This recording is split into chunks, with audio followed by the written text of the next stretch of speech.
There has been a lot of news circulating the social media platforms that if you get a job as a care assistant with the NHS, you're still allowed to bring in your dependent, or your dependent are also, who are probably already in the UK, are allowed to switch to the health and care visa with you in as much as your employer is the NHS. Now, people have been circulating this information across every social media platform. I've got a lot of people come on my one-to-one session to ask me questions around this, and I felt there's really a need for me to clarify this information here on this channel to make sure that you're making the right decision, you're making informed decision before venturing into that particular space. So if you think this is something you'd like to know, if you're looking at getting into the health and care space, or you're currently in the health and care space and you have questions around getting visa sponsorship for yourself and your family, then you want to check this video till the end. And if you're coming across my channel for the very first time, what are you waiting for? Please do also hit on the subscribe button below to join the amazing growing family.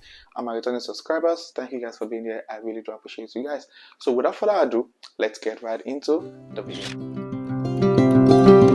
Before I get right into this video, I'd like to give a special shout out to the sponsor of this video, Swap Money. Now, Swap Money is a platform that allows you to make money transfer. If you're looking at sending money from the UK in pounds to Nigeria, or from Nigeria back to the UK, or from the UK to 30 other currencies, then Swap Money is a platform for you. Now, with Swap Money, you're going to get your money transferred instantly to the beneficiary. You can also benefit from the dual beneficiary payment, and you don't need to pay any transaction fee for every of your transfer you make on Swap Money. And also the exchange rate on Swap Money is real time, so you get the current and valid exchange rate as at the time you're making your transfer. So all you need to do to get started with using Swap Money is to go on Apple Store or Google Play Store to download Swap Money app, register. It's one of the most seamless registration out there when it comes to registering for an account. Register your account, use my referral code Daniel J, and start your money transfer today. Trust me guys, you'll be glad that you did. Now, getting a visa sponsorship job in the UK is actually one of the major ways to stay back in the country legally, and many people are really trying to get health and care visa to help them stay back in the United Kingdom. However, it's important to note that the changes made by the UK government on the health and care visa is majorly around the shortage occupation code.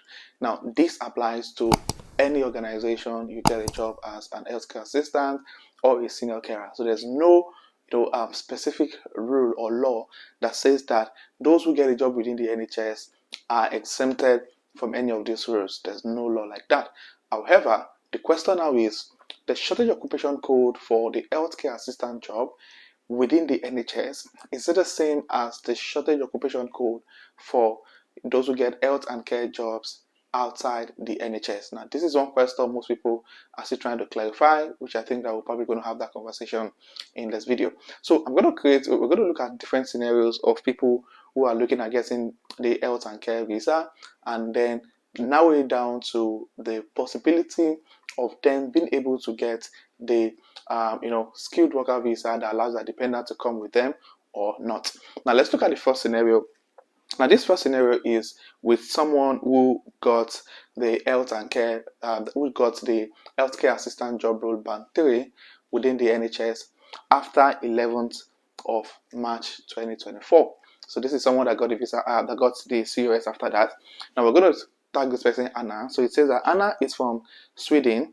She will be looking to apply for a band 3 healthcare assistant role with shortage occupation code 6131 in the NHS in August 2024. After the new rule, new visa rule come into effect. Now, since this role will be on the national pay scale, but is not included on the immigration salary list, a salary will need to be at least 23,200 and be paid at the appropriate banding for a role, whichever is higher.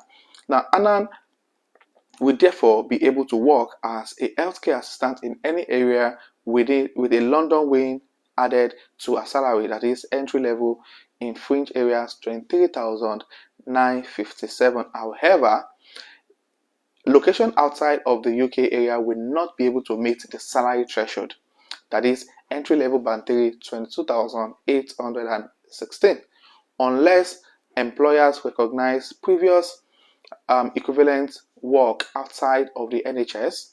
So this is there's something called continuous employment or continuous service within the NHS. So that's what I'm making reference to here. And also, this policy says that employers have the discretion to take into account any period or periods of employment outside the NHS where these are judged by the relevant, these are judged to be relevant to NHS employment. Now, Anna will be exempt from the IHS because she's getting the health and care visa. Our wife, Julia, will be able to join her as part of her application.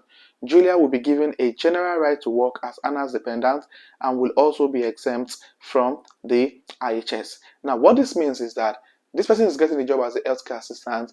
She meets the salary threshold requirement, and this is saying that even if she's applying in August 2024, she's still able to get her partner is still able to get the dependent visa. And the reason is not because she works with the NHS.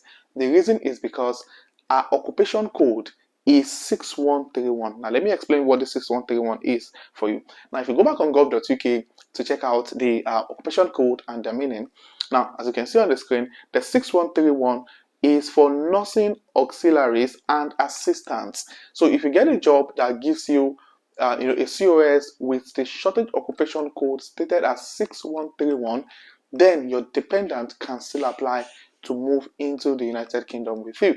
So this is not because it's the NHS, it's because the shortage occupation code for that role you applied for is 6131. However, if your shortage occupation code is 6135, which is the care workers and home carers, 6136 senior care workers, those two shortage occupation code will not allow you to bring in your dependent, or your dependents will not be allowed to switch into that visa with you. I hope this makes a lot of sense. So before you decide to apply for that job, I know a lot of people who are trying to get into NHS jobs right now, and they've got like 3 weeks, 4 weeks before their current visa expires. Please ensure you have a chat with HR. Call HR after you get, and make sure that you confirm the shortage occupation code for that role you're applying for, so you don't get stuck. So confirm if it's 6131 or 6135, because either of the two would definitely influence whether you're going to get your dependents to apply for the skilled worker visa with you. Now, just like many other information across the health and care space, if you're currently in the UK and you are already on the skilled or the health and care visa before 11th of March and you're applying to renew your visa, the new laws has no impact or no influence on your application. So it means that you can definitely apply for the, your dependent can switch with you when you're changing employer, or your dependent can also switch with you when you're renewing your visa. So far your visa was provided or your COS was issued before 11th of March, you're not affected by the current rule. So the only way your partner or your dependent can stay with you on that visa is to ensure that you're getting the health and care job that provides your COS with the occupation code 6131, which is for nursing auxiliaries and assistant. So I hope that clarifies. So the reason I get visa is not because of NHS, it's because the short occupation code is not 3165 or 3135 or 3136. So I hope that clarifies that. If that does, please make sure if you have any question, please state in the comment section. And if you find this video resourceful and insightful, please do well to hit on the like button. And if you're coming across this channel for the very first time, please click on the red subscribe button to join the amazing growing family. And my returning subscribers, thank you guys for being here. I really do appreciate you guys. So this will be the end of this video, and I'll see you guys in my next video. Thank you.